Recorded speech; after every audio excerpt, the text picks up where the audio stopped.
नमस्कार दोस्तों, स्वागत है आप सभी का एक बार फिर से हमारे चैनल आध्यात्मिक ज्ञान पर।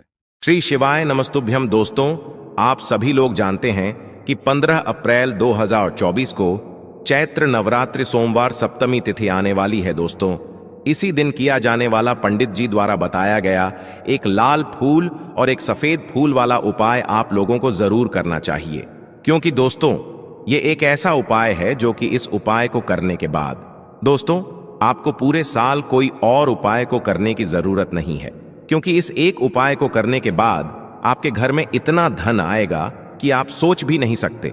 पर उपाय को आपको मन से करना पड़ेगा, या आपकी कोई अगर मनोकामना भी है धन से जुड़ी हुई, लक्ष्मी प्राप्ति से जुड़ी हुई, तो भी आप लोग यह उपाय एक बार इस एक लाल फूल और एक सफेद फूल वाला उपाय को जरूर करके देखें, क्योंकि यह उपाय सिर्फ इसी एक विशेष दिन पर किया जाना है। इसके अलावा और कभी नहीं किया जाना है। धन प्राप्ति के लिए सबसे बड़ा और सबसे नया यह उपाय पंडित जी ने अपनी अभी की सीहोर की कथा में ही बताया है। मैं जिस उपाय को आज हम आपको बहुत अच्छे से समझाने वाले हैं, इस वीडियो को देखने के बाद इस उपाय को समझने के लिए आपको कोई और वीडियो को देखने की जरूरत नहीं पड़ेगी। तो चलिए दोस्तों, उपाय को शुरू करते हैं। देखिए, यह दिन इतना खास होता है, इतना महत्वपूर्ण होता है। देखा गया है कभी कभी बड़े बड़े पूजा पाठ अनुष्ठान से जो मनोकामना पूर्ण नहीं होती है, वह चैत्र नवरात्रि का 5वां दिन एक छोटे से उपाय करने से ही आपकी मनोकामना पूर्ण हो जाती है। और बहुत सारे लोगों ने इस उपाय को किया भी है और उनको इस उपाय को करने का फल भी जरूर मिला है। अगर आप लोग भी इस उपाय को चैत्र नवरात्रि सप्तमी के दिन करना चाहते हैं, तो आप इस उपाय को पहले अच्छे से समझ लेना, सुन लेना, उसके बाद करना। आपको इस उपाय का फल जरूर मिलेगा। और इस उपाय को करने से आपके घर में चाहे किसी भी प्रकार की दुख और समस्या क्यों ना चल रही हो, आपको उसका कारण भी नहीं पता है कि भाई ये समस्या किस कारण से चल रही है, उसका कुछ भी कारण हो सकता है। जैसे पितृदोष हो सकता है, या किसी भी तरह का मंगल दोष भी हो सकता है, और भी बहुत तरह के दोष होते हैं, कुछ भी हो सकता है। पर आपको इस उपाय को करने के लिए अपने दोष को पता लगाने की भी जरूरत नहीं है। चैत्र नवरात्रि सप्तमी के दिन इस एक लाल फूल और एक सफेद फूल वाला उपाय को आप लोगों को कर लेना है। दोस्तों, अब हम समझते हैं इस वाले उपाय को हमें करना किस समय है। एक लाल फूल और एक सफेद फूल वाले उपाय को हमें चैत्र नवरात्रि सप्तमी के दिन करना किस समय। तो देखिए, इस उपाय को करने का जो समय है वो सुबह का समय है और शाम का समय भी है। अब देखिए, यहां पर हम मुख्य रूप से सुबह का समय नहीं बोलेंगे, क्योंकि देखिए सप्तमी प्रदोष व्रत है और आप सभी लोग जानते हैं प्रदोष व्रत के दिन का, प्रदोष काल का मतलब शाम का जो समय होता है ना, इस दिन भगवान शिव जी का सबसे प्रिय दिन होता है। तो आप लोग इस एक लाल फूल एक सफेद फूल वाले उपाय को सुबह के समय भी कर सकते हो और शाम के समय प्रदोष काल में भी कर सकते हो। सुबह के समय अगर कर रहे हो तो 10 बजे तक भी अगर उपाय करोगे तो भी आपको उपाय का फल मिलेगा। वहीं अगर शाम के समय कर रहे हो तो इस दिन जरूर शाम के समय का ध्यान रखना कि शाम के 6 बजे से लेकर 7 बजे के बीच में अगर आप इस उपाय को कर सकते हो तो बिल्कुल कर लेना, पूरी कोशिश करना। पर यह बात आपको समझ आ गई कि आप इस उपाय को सुबह और शाम दोनों समय कर सकते हो। मतलब करना आपको एक ही समय है, घर में से किसी एक ही बड़े व्यक्ति को करना है, पर एक ही बार इस उपाय को करना है, दोनों समय नहीं करना है। आपको जो समय अच्छा लगे आप उस समय पर इस वाले उपाय को कर सकते हैं। अब सबसे महत्वपूर्ण बात आती है कि इस उपाय को हमें करना किस लिए है। जैसा कि हमने अभी आपसे बोला कि इस उपाय को करने के बाद आपके जीवन में बहुत सारी खुशियां आएंगी, आपकी मनोकामनाएं पूर्ण होंगी, आपकी धन की समस्या दूर होगी, आपकी पैसों की समस्या दूर होगी। अब देखिए, अगर आप लोग सोच रहे हो कि भाई हमें घर बनाना है पर घर बनाने के लिए पैसा नहीं है, हमें गाड़ी लेना है पर गाड़ी लेने के लिए पैसा नहीं है, हमें जमीन लेना है पर जमीन लेने के लिए पैसों की कमी पड़ रही है, अगर ऐसी ही दिक्कत परेशानी या किसी भी तरह की धन से जुड़ी हुई समस्या या पैसों से जुड़ी हुई समस्या अगर आपके जीवन में चल रही है, तो निश्चित ही ये सप्तमी प्रदोष व्रत आपके जीवन में बहुत सारे फल लाकर दे सकता है। इसीलिए अगर आपके घर में बहुत ज्यादा दिक्कत, समस्या, परेशानी चल रही है, धन से जुड़ी हुई, पैसों से जुड़ी हुई धन की बहुत ज्यादा कमी आ रही है, पैसों की बिल्कुल आवक नहीं हो रही है, तो भाई आप लोगों को इस वाले उपाय को जरूर करना चाहिए। घर में से किसी एक भी बड़े व्यक्ति को अब इस उपाय में करना क्या है वो सबसे पहले हम लोग जान लेते हैं। देखिए, उपाय की सामग्री हम लोग सबसे पहले जानते हैं कि इस उपाय में किस किस चीज की आवश्यकता पड़ेगी। तो देखिए, उपाय का नाम तो एक लाल फूल और एक सफेद फूल वाला उपाय है, पर इस उपाय में कुल मिलाकर 4 सामग्री हमें लगने वाली है, जो कि पंडित जी ने खुद सीहोर वाली कथा में बताया है। और जो हम आपको उपाय बताते हैं वो पंडित जी द्वारा बताए गए होते हैं, वही बताते हैं, अलग से कुछ भी नहीं बताते हैं। तो यहां पर हम लोग समझते हैं कि इस उपाय की सामग्री क्या है। तो देखो, उपाय की जो सामग्री है वो 4 सामग्री हैं, जिसमें से सबसे पहली सामग्री है एक बेलपत्र। एक बेलपत्र क्या होती है? बेलपत्र जो शिव की शिवलिंग पर चढ़ती है। दूसरी चीज है एक शमी पत्र। शमी पत्र वो जो शिवलिंग पर ही चढ़ता है। तीसरी चीज है दोस्तों एक लाल फूल, जो उपाय का नाम है। तो एक यहां पर आपको लाल फूल लेना है। अब ये लाल फूल कौन सा लोगे? देखो, शिवलिंग के ऊपर जो लाल फूल चढ़ता हो उनमें से कोई भी एक लाल फूल पसंद कर लेना, और वो कहीं से तोड़कर या कहीं से खरीद कर लेकर आना, और उस लाल फूल को उपाय में प्रयोग में लेना। उसके बाद में एक सफेद फूल का विशेष रूप से ध्यान रखना। जो सफेद फूल शिवलिंग पर चढ़ता हो सिर्फ वही सफेद फूल लेकर आना, इसके अलावा कुछ मत लेकर आना।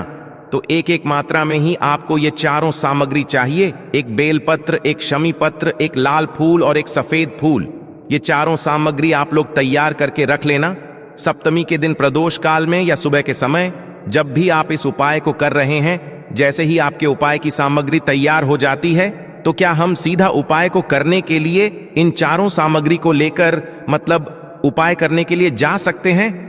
नहीं तो यहां पर आपको इस बात का ध्यान रखना है कि हम भगवान शिव जी को प्रसन्न करने के लिए तो जा रहे हैं, हम अपनी मनोकामना को पूर्ण करवाने के लिए तो जा रहे हैं, पर हमें यह दर्शा बिल्कुल भी नहीं है कि हम सिर्फ अपने फायदे के लिए भगवान शिव जी के मंदिर में आए हैं। इसीलिए हम इस उपाय को करने के साथ साथ में भगवान शिव जी की पूजन अर्चना के लिए कुछ सामग्री भी जरूर लेकर जाएंगे।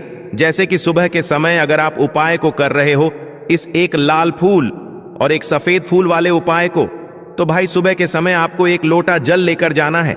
जो लोग प्रतिदिन शिव जी के मंदिर जाते हैं, पूजन अर्चना करते हैं, जल चढ़ाते हैं, फूल बेलपत्र बील गोराल सब कुछ चढ़ाते हैं, भाई वो अपनी पूजन अर्चना वैसी की वैसी ही करना। बाकी जो सिर्फ उपाय को करने के लिए जा रहा है, जो कुछ भी लेकर नहीं जा रहा है, वो कम से कम एक लोटा जल अपने घर से जरूर भरकर लेकर जाना, अगर आप उपाय को कर रहे हो, है ना? क्योंकि इस वाले उपाय को आप भगवान शिव जी की पूजन अर्चना करने के बाद ही करना। वहीं अगर बात करें शाम के समय की, अगर कोई व्यक्ति शाम के समय प्रदोष काल में इस वाले उपाय को कर रहा है, तो भाई आपको मात्र एक घी का दीपक तैयार करना है। ये बात हम हमेशा बोलते हैं। शाम के समय प्रदोष काल में कोई कर रहे हो ना, तो दीपक का विशेष महत्व होता है। और प्रदोष व्रत के दिन का, प्रदोष काल में जो भी व्यक्ति दीपक जलाता है न भगवान शिव जी के मंदिर में, भाई उसके जीवन से सारी दुख और परेशानियां भी दूर होती हैं। तो भाई इस दिन दीपक का विशेष रूप से ध्यान रखना आप लोग, अगर आप इस उपाय को शाम के समय प्रदोष काल में कर रहे हो, है ना? ये जो दीपक आप लोग लोगे, ये आटे का लोगे। जो आटा आप गूंद दोगे उसके अंदर कुछ भी मत डालना, मात्र सादा आटा गूंद कर उसे तैयार कर लेना, और एक मीडियम साइज का दीपक तैयार कर लेना। वो दीपक ना ज्यादा छोटा हो ना ज्यादा बड़ा हो, है ना? उसके बाद में दीपक आपका तैयार हो जाए तो इसके अंदर जो बत्ती रखोगे वो गोल बत्ती रखोगे। देखो, गोल बत्ती भी 2 तरह की होगी, एक बाजार की और एक घर वाली। तो कोशिश करना अपने घर में जो रोई रखी हुई है उस रोई से आप लोग एक गोल बत्ती अपने ही हाथों से बनाओ। उपाय का फल अच्छा मिलता है, भगवान शिव जी जल्दी प्रसन्न होते हैं। जब हम किसी भी उपाय को अपने हाथों से परिश्रम करके तैयार करते हैं, तो आपको उस दीपक के अंदर एक गोल बत्ती रख देनी है। इसके अंदर जो चीज आप लोग डालोगे वो डालोगे शुद्ध देसी गाय का घी। इस बात का विशेष रूप से ध्यान रखना, शुद्ध देसी गाय का घी ही डालना है। तेल वगैरह आज के दिन तो मतलब इस दिन मत डालना, सप्तमी प्रदोष व्रत के दिन, क्योंकि भगवान शिव जी का सबसे प्रिय दिन और प्रिय समय पर हम लोग इस वाले उपाय को कर रहे हैं। तो थोड़ा सा शुद्ध देसी का घी इतना डालना कि वो दीपक कुछ समय तक चल सके। ना बाजार वाला मिलावटी घी डालना, ना भैंस का घी डालना, शुद्ध देसी गाय का घी। आपको ढूंढने में थोड़ी मेहनत लगेगी और महंगा भी मिलेगा, पर इसी घी से भगवान शिव जी प्रसन्न होते हैं और उसी शुद्ध देशिका की घी से घर में बरकत भी बनी रहती है और हमारे घर में सुख शांति भी बनी रहती है। इसलिए इस शुद्ध देशिका की घी को अपने घर में हमेशा रखा करो। वो भगवान शिव जी के कार्यों में भी उपयोग में आता है और उपायों में भी हम लोग प्रयोग कर सकते हैं। तो यहाँ पर आपकी सारी तैयारियां हो चुकी हैं। उपाय को करते समय शुद्धता का विशेष रूप से ध्यान रखिएगा। सुबह कर रहे हो तो भाई सुबह तो आपको स्नान करना ही करना है, बाकी शाम को कर रहे हो तो शाम को मात्र हाथ मुंह धोकर भी आप लोग इस वाले उपाय को कर सकते हो। कोई दिक्कत वाली बात नहीं है भाई। उपाय की पूरी सामग्री तैयार करके और पूजन सामग्री लेकर आपको भगवान शिव जी के मंदिर पहुंचना है, जो आपके घर के पास में हो, जहां पर शिवलिंग विराजित हो, शिवालय हो, वहां पर आप लोगों को पहुंचना है। और जैसे ही आप भगवान शिव जी के मंदिर में पहुंचते हो, जाकर ही उपाय शुरू नहीं करना है। पहले आपको भगवान शिव जी की पूजन अर्चना करना है। पूजन अर्चना कैसे करोगे? सुबह के समय गए हो तो 1 लोटा जल वगैरह जो भी पूजन सामग्री लेकर गए हो, उससे पहले पूजन सामग्री आप लोग पूजन भगवान शिव जी की कर लो।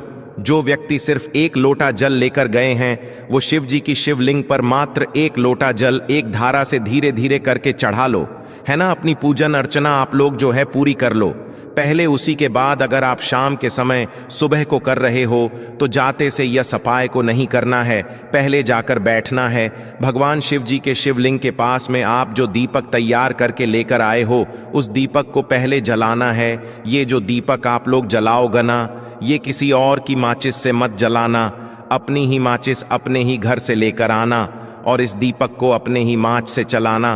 अगर आपने मंदिर की माचिस या किसी और की माचिस ले ली इस उपाय को करने में, इस उपाय का फल उस व्यक्ति को भी थोड़ा बहुत मिल जाएगा। इस बात का ध्यान रखना। इसलिए अपने घर से अपनी ही माचिस लेकर जाना और इस दीपक को जलाना। दीपक को जलाने के बाद भगवान शिव जी की शिवलिंग के पास में रख देना। शिवलिंग के इतना पास में मत रखना कि भगवान शिव जी को आंच लगे, थोड़ी सी दूरी बनाकर ही जो है इस दीपक को शिवलिंग के पास में आप लोग रख दीजिएगा, है ना। अब जैसे ही आपकी पूजन अर्चना हो जाती है, भगवान शिव जी के शिवलिंग के सामने या आसपास कहीं पर भी बैठ जाइए उपाय को करने के लिए। और उपाय को करने से पहले आप लोग अपनी वह चारों पूजन सामग्री निकाल लीजिए। उपाय की जो सामग्री है वो निकाल लीजिए और भगवान शिव जी के शिवलिंग के ऊपर एक माता अशोक सुंदर जी का स्थान देख लीजिए। माता अशोक सुंदर जी का जो स्थान होता है वो जलाधारी के ऊपर होता है, जलाधारी के बिल्कुल बीचों बीच में होता है।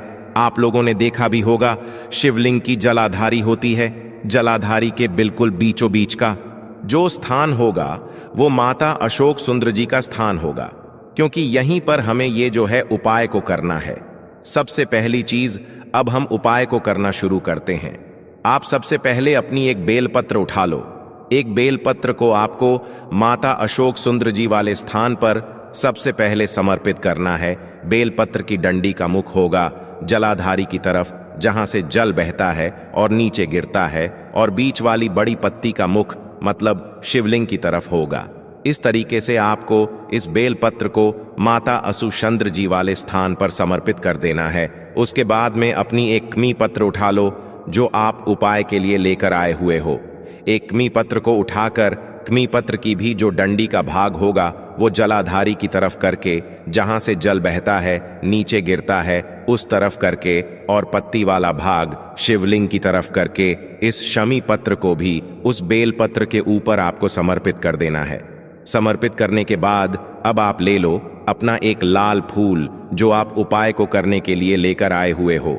इस लाल फूल का जो खिला हुआ भाग होगा, चाहे वो गुलाब का फूल हो, चाहे कोई सा फूल जो शिवलिंग पर चढ़ता हो, भाई उस फूल का जो खिला हुआ भाग होगा वो शिवलिंग की तरफ होगा, बाकी जो पीछे का भाग होगा फूल का वो जलाधारी की तरफ, जहां से जल बहता है नीचे गिरता है उस तरफ होगा। और आखिरी में आपका जो एक सफेद फूल बचा हुआ है ना, इस सफेद फूल को भी आपको लेना है और सफेद फूल का जो खिला हुआ भाग होगा वो शिवलिंग की तरफ होगा, जहां पर शिवलिंग रखा हुआ है उस तरफ होगा, और डंडी का भाग जलाधारी के पीछे की तरफ हो जाएगा, मतलब जो जहां से जल बहता है और नीचे गिरता है। जब आप लोग एक बेलपत्र, एक शमी पत्र और एक लाल फूल, एक सफेद फूल चढ़ा रहे हो तो उस समय आप लोगों को कांता भगवान या कांता चक्र का नाम लेते हुए ही जो है इस उपाय को करना है, और भगवान शिव जी और नारायण जी का स्मरण करते हुए ही जो है इस उपाय को आपको करना है।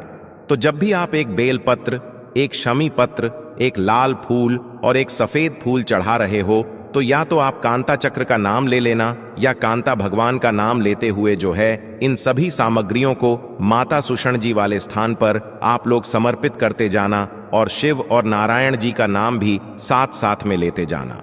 और जैसे ही आप लोग ये उपाय पूरा कर लेते हो, चारों सामग्रियां समर्पित कर देते हो, उसके बाद में भगवान से वहीं के वहीं बैठे बैठे हाथ जोड़ के प्रार्थना करना, आपकी जो मनोकामना हो, धन से जुड़ी हुई, पैसों से जुड़ी हुई, घर में माता लक्ष्मी जी की कमी हो रही है, जो भी दुख और समस्या परेशानी चल रही हो, आपको अपनी वह दुख और परेशानी जो है भगवान शिव जी से उपाय को पूरा करने के बाद वहीं पर पास में बैठकर बोल देना है, हाथ जोड़ के आंखें बंद करके। उसके बाद में 2 मिनट भगवान के नाम का जाप करना है और उपाय जैसे ही पूरा हो जाता है, भगवान से आशीर्वाद लेकर, भगवान को धोख देकर, भगवान से प्रार्थना करके आप अपने घर पर वापस आ सकते हैं। यहाँ पर आपका यह वाला उपाय पूर्ण हो जाता है। इस उपाय को करने के बाद निश्चित ही आपको इस उपाय का फल बहुत ही जल्दी और बहुत बड़ा होकर मिल जाएगा। ओम नमः शिवाय, श्री शिवाय नमस्ते।